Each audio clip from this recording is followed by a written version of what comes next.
Welcome back to Arushi వంగ. మేము పెళ్ళికి వెళ్తున్నాము. కాదండి, పెళ్ళిళ్ళకి వెళ్తున్నాము. మాకు ఒకటే రోజున 3 పెళ్ళిళ్ళు వచ్చాయి అండ్ ఒకటి గృహప్రవేశం వచ్చిందండి. మేము ఎన్ని పెళ్ళిళ్ళకి అటెండ్ అయ్యామో ఈ వీడియోలో అన్నీ చూపిస్తానండి. ఈ వీడియోని చివరి వరకు చూడండి, చాలా మంచిగా ఉండబోతుంది ఈ వీడియో. నేను సింపుల్గా మేకప్ వేయించుకున్నానండి. వాళ్ళ నెంబర్ నేను ఇక్కడ ఇస్తానండి, లావణ్య మేకోవర్స్ వాళ్ళు. కాస్ట్ కూడా మన బడ్జెట్లోనే వేస్తారండి. మేము ఒకటే రోజున 3 పెళ్ళిళ్ళు, అది కూడా లాంగ్ జర్నీ కాబట్టి నేను లైట్ వెయిట్గా ఉన్న శారీని పిక్ చేసుకున్నానండి. సింపుల్గా హెవీగా లేకుండా సింపుల్గా ఉండేలాగా చూసుకున్నాను నా పట్టు చీరని. నేను కట్టుకున్న చీర మా అమ్మదండి. మా అమ్మ లైఫ్లో ఫస్ట్ పట్టు చీర అండి. అది చాలా కాస్ట్లీ పెట్టి తీసుకున్న చీర. అది మా అన్న ఎంగేజ్మెంట్కి తీసుకుంది. అది ఆ చీరని నేను ఎప్పటికీ మరవలేను, ఎందుకంటే మా అమ్మ చాలా కష్టపడింది. ఆ కష్టంలో కూడా ఒక చీర కొనుక్కోవాలని చూడలేదు. పిల్లలని మంచిగా చదివిపియాలి, వాళ్ళకంటూ ఒక మంచి భవిష్యత్తు ఇవ్వాలి అని చూసుకొని తనకంటూ ఆశలన్నీ చంపుకొని మా మీద ఆశలు పెట్టుకొని బతికిందండి. మా అన్న ఎంగేజ్మెంట్కి నేను ఫోర్స్ చేయడం వల్ల ఆ చీరని కొన్నది. నాకు ఆ చీరను చూస్తే మా అమ్మ పక్కనే ఉంది అనే ఫీలింగ్ వస్తుంది. నాకు అమ్మ అంటేనే ఒక ఎమోషన్ కదండి. నాకు మా అమ్మతో ఉన్న బాండింగ్, ఆ ఎమోషన్ అసలు నేను మర్చిపోలేను. ఎటు చూసినా మా అమ్మ జ్ఞాపకాలు గుర్తొస్తాయి, కానీ ఏం చేయలేం కదా. ఒక్కసారి నాకు కనిపిస్తే బాగుండు, నా బాధలు, నా సంతోషాలు, నా హ్యాపీనెస్ అన్నీ చెప్పుకోవాలనిపిస్తుంది.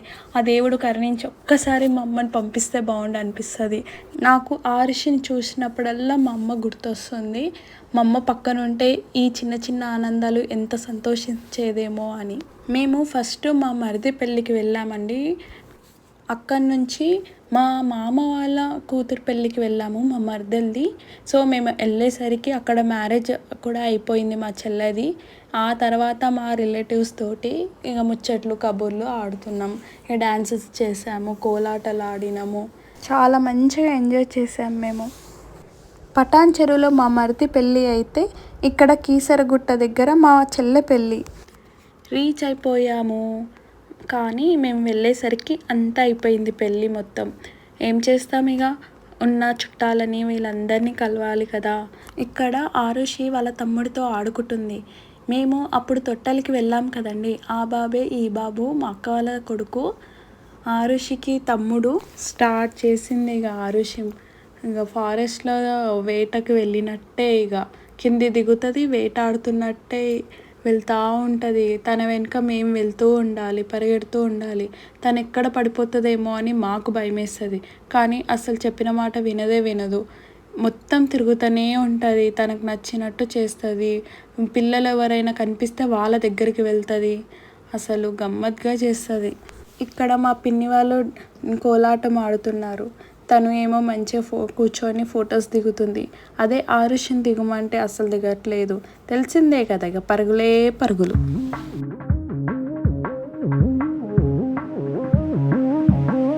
మీరు ఇది గమనించారా? ఇందులో నేను కూడా డ్యాన్స్ చేస్తున్నాను. మధ్యలో ఆరుషి ఉంది, సడన్గా పడిపోయింది. తనని లేపి మళ్ళీ డ్యాన్స్ చేద్దాం అనే లోపు మళ్ళీ సైడ్కి వెళ్ళిపోతుంది. ఇంకేం చేస్తాం, డ్యాన్స్ ఆపి తన వెనుక తిరగడమే. ఇక నేను ఇలాంటి టైంలో అమ్ముంటే ఎంత బాగుంటుండే.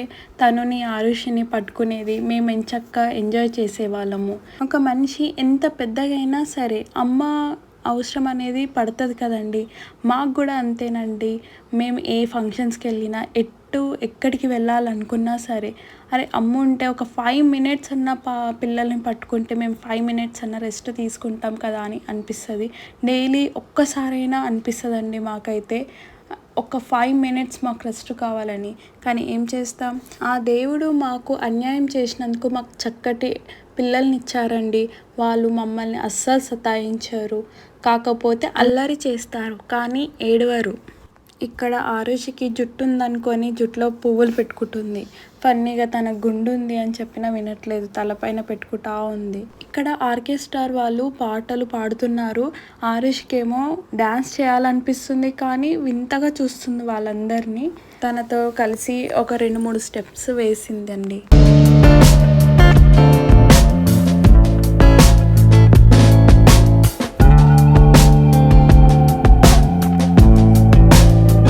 ఇది చూడండి, చూడండి ఫన్నీగా ఉంటుంది. మా అమ్మమ్మ ఆరుషికి షో వేస్తుంది, అది పట్టట్లేదు.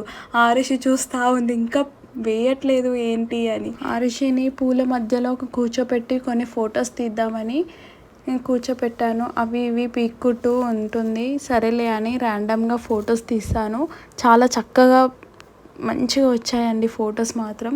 అవి కూడా లాస్ట్లో పోస్ట్ చేస్తాను ఫొటోస్, చూసేయండి. ఇక్కడ పెళ్ళి పందిరి చూడండి ఎంత చక్కగా ఉందో, ఎంత పెద్దగా వేశారో. మా జనాలకి ఈ పందిరి కూడా సరిపోదండి ఎంత పెద్దగా వేసినా కానీ. అంతమంది చుట్టాలు ఉంటారు మాకు, అంటే అందరికీ ఉంటారు, బట్ మేము గొప్పగా చెప్పుకుంటున్నాం మాకు చాలామంది ఉన్నారని. ఇక్కడ మా పిన్ని వాళ్ళు కూర్చున్నారండి. ఫన్నీగా చాలా జోక్స్ వేసుకున్నాము, చాలా ముచ్చట్లు ఆడుకున్నాము. ఆరుషిని వాళ్ళు దగ్గరికి తీసుకొని ముద్దాడుతూ ఉన్నారు.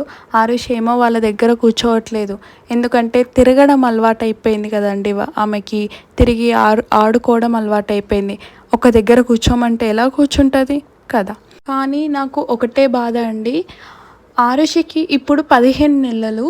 అందరికీ చిన్న చిన్న మాటలు మాట్లాడతారంట అందరూ, కానీ మా పాప వచ్చేసి ఓన్లీ మామ, అమ్మ, తాత, పాప అని కొన్ని చిన్న చిన్న వర్డ్సే చెప్తుందండి. ఫ్లూయెంట్గా, అసలు ఫ్లూయెంట్ కాదు, నార్మల్గా కూడా ఏం మాట్లాడట్లేదు. కొంతమంది నన్ను ఇంకా మాటలు రావట్లేదు అని అంటే నేను డాక్టర్ దగ్గరికి వెళ్ళానండి. ఆ డాక్టర్ వచ్చేసి, ఎందుకమ్మా అంత టెన్షన్ పడుతున్నావు, మీ పాప చూడు ఎంత యాక్టివ్గా ఉందో, ఎంత మంచి చక్కగా ఆడుకుంటుందో, ఏం టెన్షన్ పడకు, కొంతమందికి 2 ఇయర్స్కి 3 ఇయర్స్కి మాటలు వస్తాయి, ఏం వరీ కాకమ్మా అని చెప్పాడండి. మీకు కూడా ఏదైనా తెలిస్తే నాకు సజెస్ట్ చేయండి, నాకు చెప్పండి. నాకు చాలా భయం వేస్తుంది, ఇంకా మాట్లాడట్లేదు అని అంటే అదొక నాకు మెంటల్ టెన్షన్ అయిపోతుందండి. ఆరుషికి నచ్చినప్పుడే మాట్లాడుతుందండి. ఏదైనా సరే డాగ్ అనడం కానీ, తాత, మామ అనడము, కాకపోతే ఎవరినైనా సరే అమ్మ అమ్మ అని అంటుంది. అదొక్క డైలాగ్ మాత్రమే చెప్తుంది. నేను వెయిట్ చేస్తున్న ఆరుషి ఎప్పుడెప్పుడు మాట్లాడుతుందా అని. పెళ్ళి వాళ్ళందరినీ పంపించేసి మా చెల్లెని అత్తగారింటికి పంపించేసి మేము కూడా స్టార్ట్ అయిపోయామండి ఇంటికి. ఆరుషి పాపం ఆడి అలసిపోయి పడుకుంది. అసలు లేవ్వలేదు ఇంటికి వచ్చాక కూడా, అలానే పడుకుంది. నా ఫేస్ మాత్రం ఫ్రెష్గా ఉంది, అస్సలు అలసిపోయినట్టు నా ఫేస్లోనే కనిపించట్లేదు.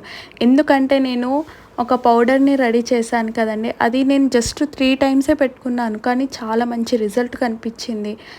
ఆ పౌడర్ నాకు మంచి రిజల్ట్ చూపించిందండి. నాకు నా ఫేస్లో ఉన్న ట్యాన్నెస్ అదంతా పోయిందండి. నా ఫేస్ మంచిగా గ్లోయింగ్గా అయ్యిందండి. మీరు ఆ వీడియోని చూడకపోతే నేను లింక్ ఇస్తాను, ఒకసారి అది చూసేయండి. ఆ పౌడర్ మీరు కూడా తయారు చేసుకొని జస్ట్ 3 టైమ్స్ 4 టైమ్స్ పెట్టి చూడండి, రిజల్ట్ కనిపిస్తుంది మీకు వెంటనే. ఇప్పుడు ముందే సమ్మర్ కదండి, ఫేస్ మొత్తం డట్టీగా స్వెట్తో నిండిపోయి ఉంటుంది. సో ఈ పౌడర్ని మీరు డైలీ వన్స్ వాడితే సరిపోతుందండి, మంచిగా అవుతుంది మీ ఫేస్. మీరు ఇంత దూరం వచ్చారండి ఈ వీడియోని చూసుకుంటూ, మరి ఆ ఒక్క సబ్స్క్రైబ్ బటన్ నొక్కేయచ్చు కదండి. ఆ సబ్స్క్రైబ్ బటన్ నొక్కేస్తే నేను ఏ వీడియో పోస్ట్ చేసినా మీకు ఫస్ట్ నోటిఫికేషన్ వస్తుంది కదండి. మరి ఇంకేంటి ఆలస్యం, ఆ సబ్స్క్రైబ్ బటన్ నొక్కేసేయండి. మీకు గుర్తుంది కదండి, ఈ వీడియోలో నేను ఒక క్వశ్చన్ అడిగాను. నా డౌట్కి ఆన్సర్ ఇవ్వండి ప్లీజ్. మేము ఇంటికి రీచ్ అయిపోయామండి. మేము ఇంట్లోకి వెళ్ళి ఫేస్ వాష్ చేసుకొని జస్ట్ ఫ్రెష్ అప్ అయ్యి, గృహప్రవేశానికి మార్నింగ్ వెళ్ళలేదు కదా అని ఈవినింగ్ కలుద్దామని వెళ్ళి వచ్చామండి మా అక్క వాళ్ళ ఇంటికి. మేము చాలా టైర్డ్ అయిపోయామండి. మార్నింగ్ స్టార్ట్ అయ్యామంటే నైట్ వరకు తిరుగుతూనే ఉన్నాం కదా. జస్ట్ మేము 2 పెళ్ళిళ్ళే అటెండ్ అయ్యాము, ఇంకొక పెళ్ళికి వెళ్ళలేకపోయాము, ఎందుకంటే అప్పటికి మాకు చాలా లేట్ అయిపోయింది కదా. Subscribe to Arushi Vanga.